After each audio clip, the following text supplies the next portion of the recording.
In this video, I'm just going to show you how you can make some really cool effects for your images.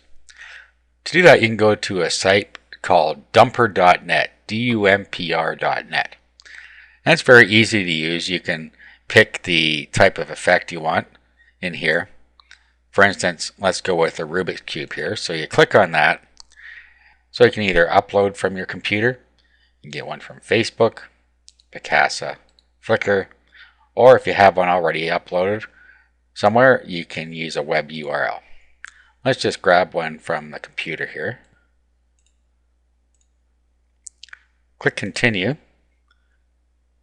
It uploads the image, and then it converts it for us. And there you go with a Rubik's Cube effect that we picked there. Okay, so I did that without an account. Now you can also go and register for an account and log in, and then you will have more options. Let me show you.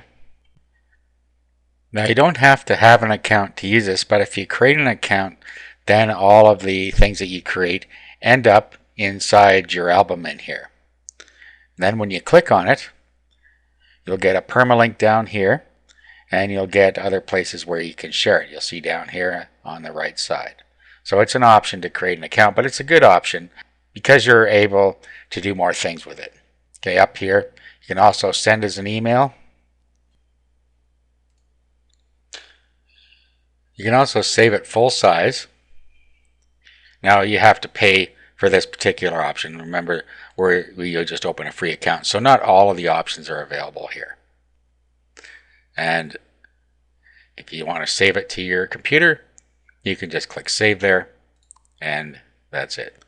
Okay, so those are the advantages of setting up an account. And that's how easy it is to create great image effects.